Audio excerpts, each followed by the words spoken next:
Silence does not mean shutting your mouth silence.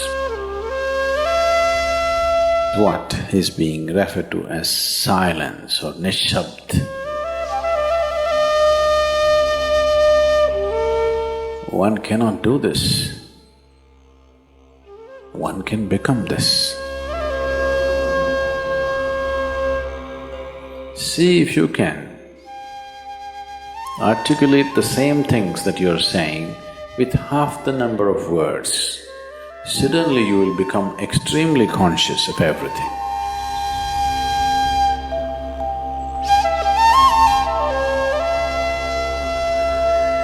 The wind makes its own sound,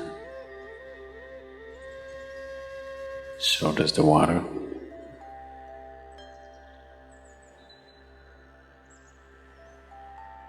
So does the earth.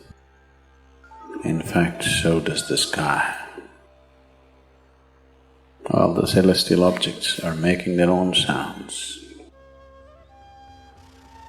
There are sounds of pain, sounds of pleasure, sounds of misery, sounds of joy. For everything there is a sound. With human life, it's very true. Sounds of life,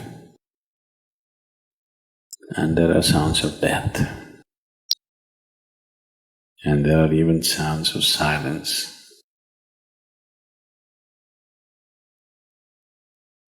So this complex amalgamation of sounds, different kinds of sounds, creates different intent, different levels of compulsiveness, different levels of bondage, and different possibilities of entanglement.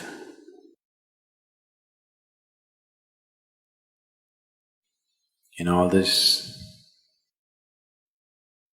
why one chooses to become silent? Silence is not a way of denying yourself life. It is not even about denying yourself articulation. Silence is about moving from compulsiveness to consciousness. All sounds represent different forms and different dimensions of compulsiveness. When one chooses to become conscious, not be entangled in the compulsive nature of the existence, he naturally chooses to become silent. Silence does not mean shutting your mouth silence, plugging your ears silence. You can sing in silence, you can dance in silence, you can even speak in silence, you can even scream in silence. You don't try.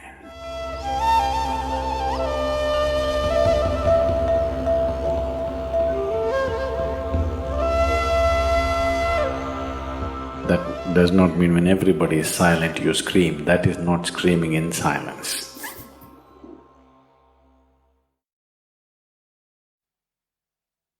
Because sound is of the surface, silence is of the core. It is only the surface which makes the sound. See, now the water is hitting the surface and making the sound. Deep down, there is no sound. That is so with life. On the surface, it is a very complex mesh of sounds, a maze of sounds happening. But at the core, there is no sound. There is no word for no sound in English language. We call it nishabd. That means absence of sound, a total absence of sound. Absence of sound means absence of reverberation. Absence of reverberation means absence of life. Absence of life means absence of creation. Absence of creation means absence of the Creator too. So a space which is beyond creation and Creator, a dimension which is beyond life and death, that is what is being referred to as silence or nishabd.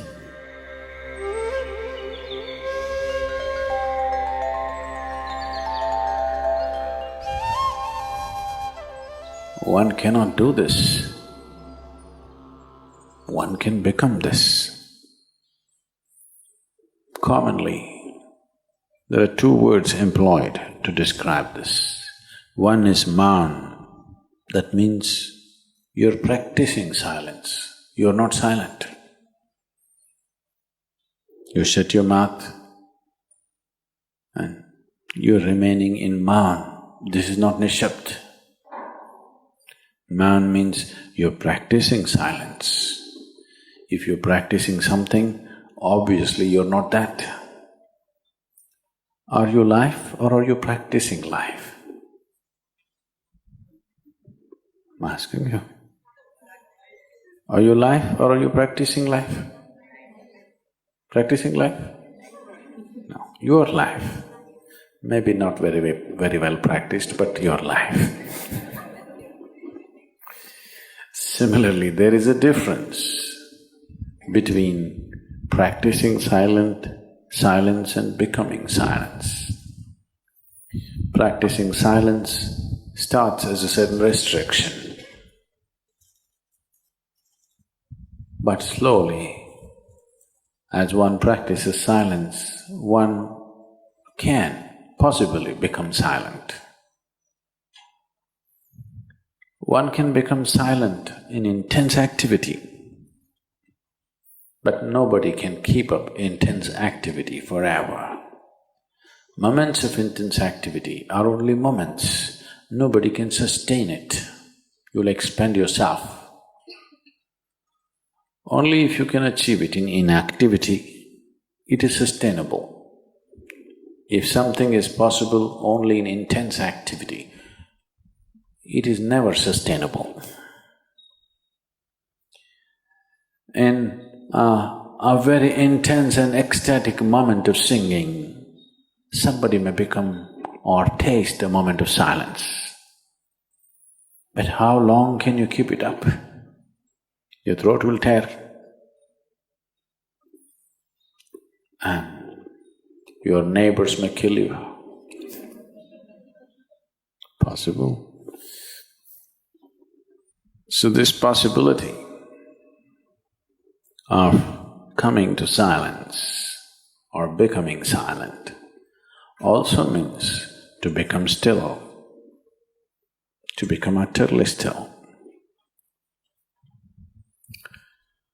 Stillness can be achieved in so many ways. If you watch a snake, he's still. If you watch a tiger which is on a hunt, absolutely still, charged but still. These are all different dimensions of stillness practiced for survival.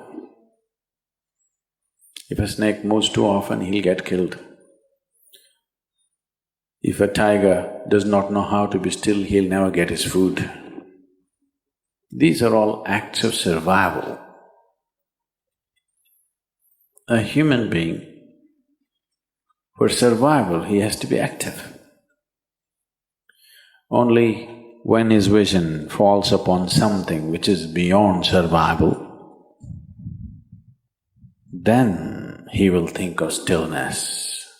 Then he will understand as he observes himself, as he notices the complexity of one's compulsions.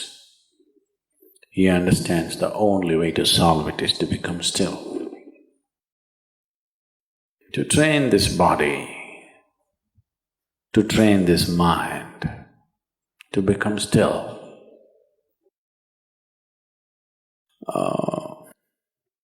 Takes some effort. If one is simply blissed out, he will become still. But otherwise, one has to work bit by bit, one has to work to bring this body to absolute stillness. Most people cannot hold their body in one place for any length of time. They're all the time in moment.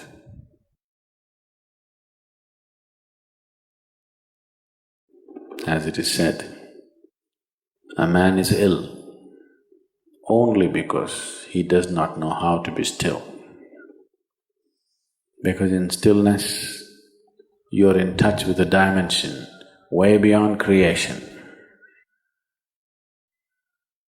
Once one is in touch with that, there is no such thing as illness. If I sit here and the body rots and falls down, still there is no illness, it's just there. Because in fact, when one becomes utterly still, he may not be able to hold on to the body unless he learns the tricks, the mechanism of the body. So why should I become still? Will I lose my body? Anyway, you will lose your body. When the time to lose your body comes, if you want to lose it gracefully, then you must know at least a little bit of stillness. If you want to put your body down like you can put this piece of cloth down, with the same ease, with the same gracefulness, then you need to have some stillness in you. Otherwise, you and your body, you have to be torn apart, which is an ugly thing to do.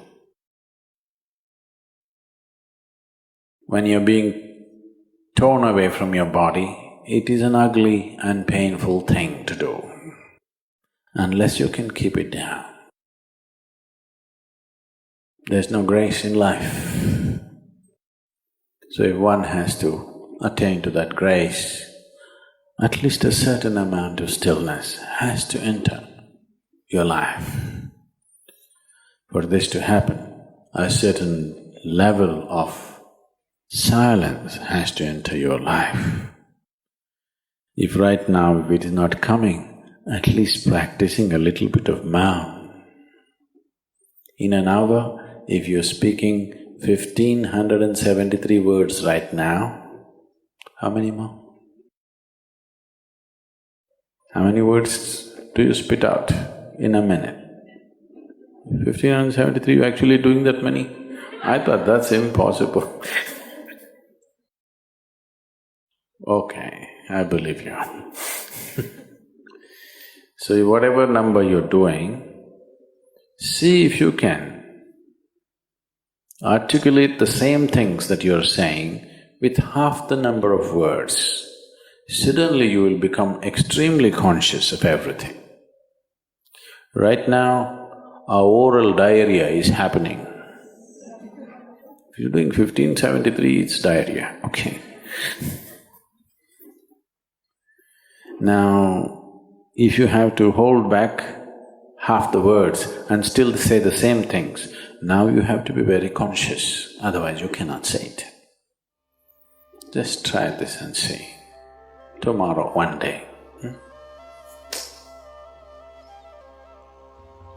In an hour, normally what number of words you utter, make it half.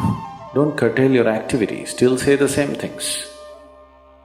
But with half the words, how wonderful the whole world will feel, you know.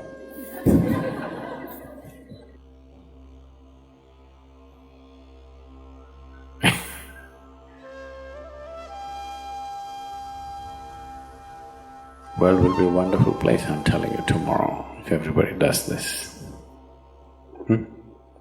Many marriages will be saved.